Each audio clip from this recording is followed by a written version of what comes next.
Mira qué bueno.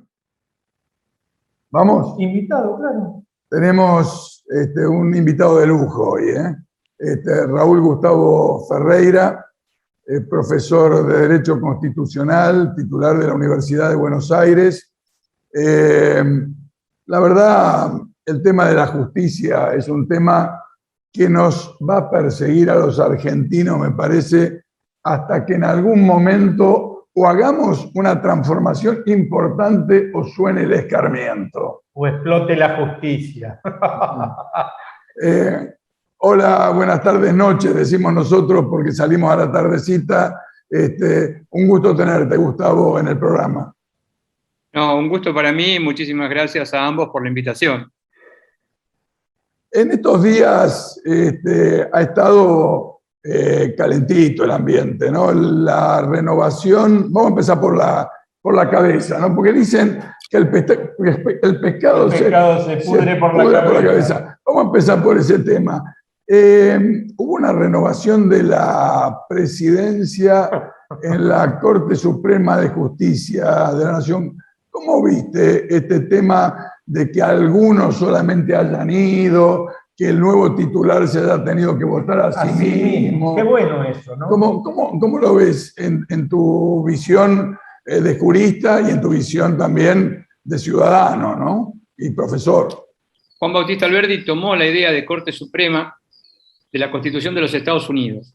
Pero hay un punto que ni Alberdi ni los constituyentes de 1853 siguieron, que es la idea del presidente del tribunal.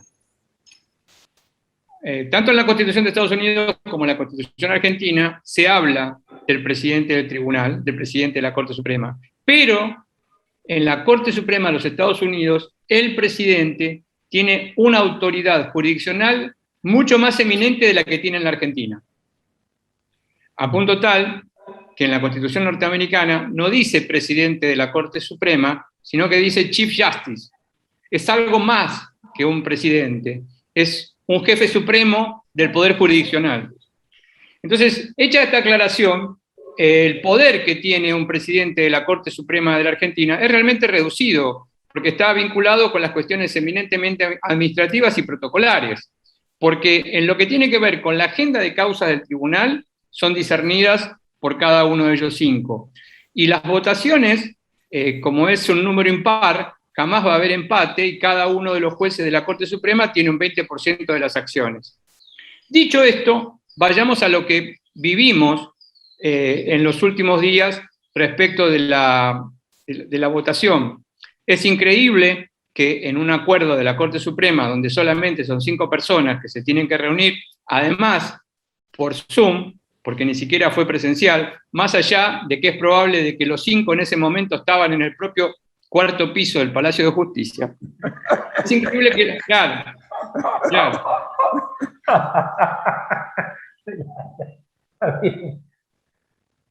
Claro, porque estos son los...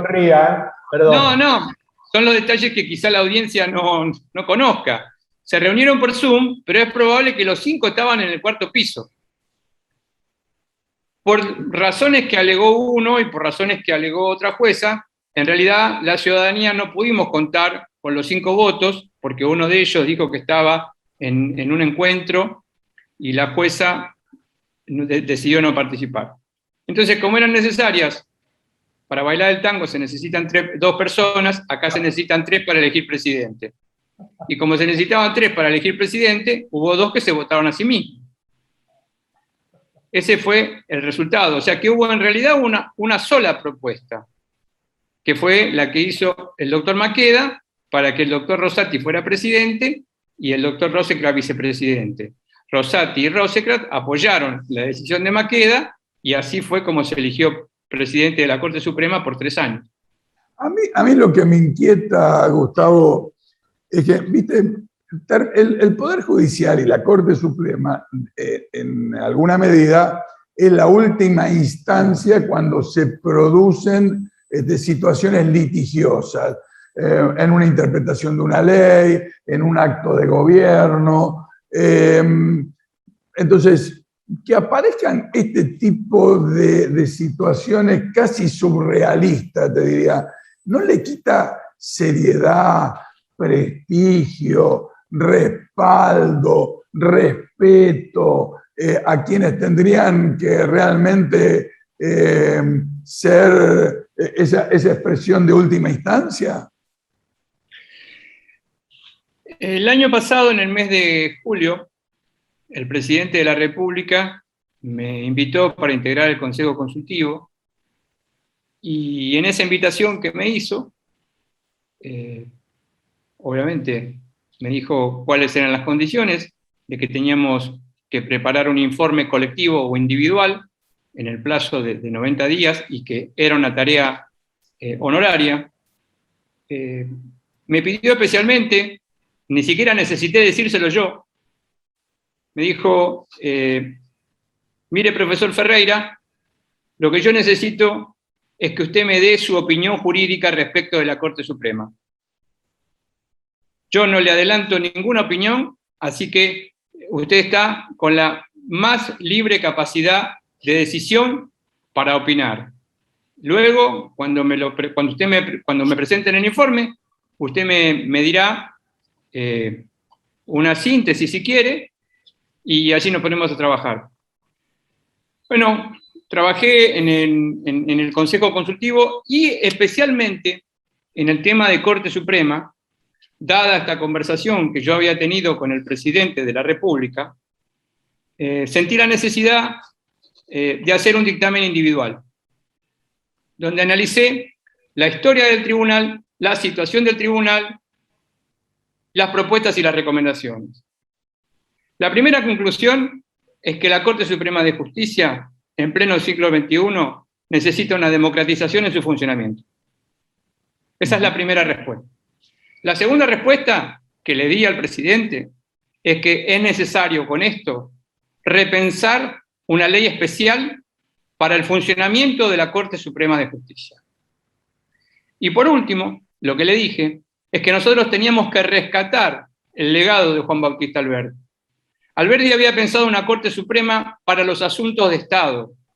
Y una Corte Suprema que entienda los asuntos de Estado, estimados amigos, solamente puede ser una Corte que intervenga en 500 casos por año, no en 25.000. Una vez que preparé este dictamen individual, se lo entregué personalmente al presidente de la República, él lo tiene, y volví a tener con él una reunión con todo el Consejo y también una reunión privada donde le expliqué detalle por detalle, palabra por palabra, lo que yo había pensado respecto de la Corte Suprema, que en algún sentido, en un sentido importante, era una suerte de resultado de mis 40 años de reflexión en el mundo del derecho.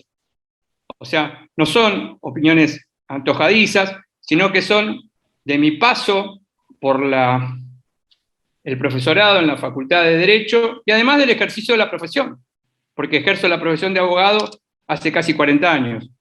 El presidente me lo agradeció y además en esa reunión también le dije que yo era el único miembro del Consejo Consultivo que, entre otras cuestiones, había propiciado la necesidad de aumentar el número de miembros, de discutir el aumento del número de miembros de la Corte a por lo menos 9 miembros.